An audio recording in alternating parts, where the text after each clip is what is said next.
Les prières que Dieu n'exauce pas. 1. La prière faite sans foi.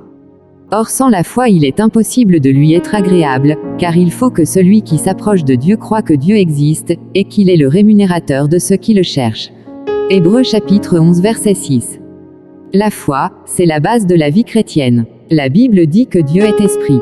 Nous croyons en Dieu par la foi, nous devenons enfants de Dieu par la foi, nous sommes sauvés et justifiés par la foi, nous vivons la vie chrétienne par la foi.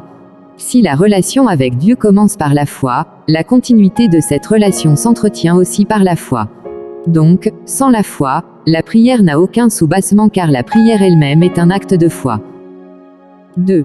La prière faite en désaccord avec la volonté de Dieu. Vous demandez, et vous ne recevez pas, parce que vous demandez mal, dans le but de satisfaire vos passions. Jacques chapitre 4 verset 3. L'une des choses importantes auxquelles Dieu s'attend de nos requêtes de prière, c'est de tirer gloire de nos situations.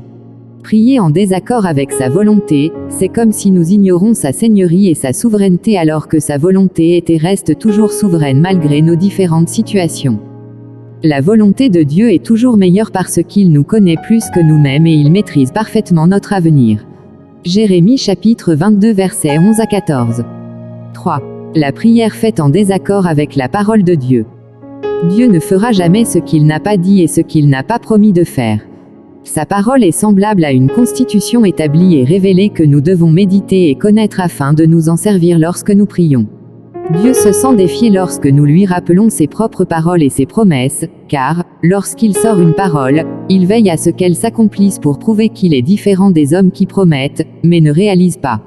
En priant, rappelons toujours au Seigneur ce qu'il a fait et ce qu'il a promis de faire parce qu'il est celui qui dit la chose et la chose s'accomplit. Ésée chapitre 55 verset 11. 4. La prière des orgueilleux. L'humilité précède la gloire, mais l'orgueil précède la chute. Dieu ne nous exauce pas en fonction de nos biens, de nos titres, de nos relations, mais il nous exauce par amour et par grâce. Devant lui, nous sommes tous des enfants quels que soient nos âges, nos titres, nos fonctions dans l'Église. Il convient donc de nous approcher de lui avec humilité et non pas avec arrogance, car rien ne peut l'intimider, l'influencer ou le corrompre. Nos prières ne sont pas parfois exaucées par Dieu parce qu'au lieu de lui présenter nos cœurs et nos vies, nous lui présentons nos œuvres et nos besoins. Et au lieu de nous repentir lorsque nous péchons, nous nous justifions et nous nous trouvons des excuses pour échapper à sa correction. Soyons comme David qui malgré ayant versé le sang, Dieu l'appela l'homme selon son cœur à cause de son humilité. 5. La prière des pécheurs. Non, la main de l'Éternel n'est pas trop courte pour sauver, ni son oreille trop dure pour entendre. Mais ce sont vos crimes qui mettent une séparation entre vous et votre Dieu, ce sont vos péchés qui vous cachent sa face et l'empêchent de vous écouter. Ésaïe 59 versets 1 à 2. Le péché bannit la communion avec Dieu et nous rend impurs à ses yeux. Priez tout en étant dans la désobéissance, dans le vol, dans la masturbation, dans l'impudicité, dans les moqueries, dans la haine fait de notre prière un dérangement devant le Seigneur parce qu'il est un Dieu juste et saint. Il dit, « Vous serez saints, car je suis saint ». 1 Pierre 1 verset 16. Le péché étouffe la manifestation de Dieu, attriste le Saint-Esprit, rend nos prières inefficaces et nous rend impuissants devant le diable.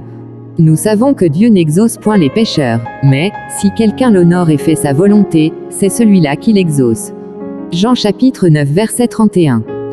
6. La prière adressée aux morts et aux saints de la Bible ou d'une quelconque divinité. Prier les morts ou les saints de la Bible, c'est de l'abomination et de l'idolâtrie aux yeux de l'Éternel. Dieu s'est révélé à l'homme en revêtant un corps humain, et cet homme était Jésus-Christ de Nazareth.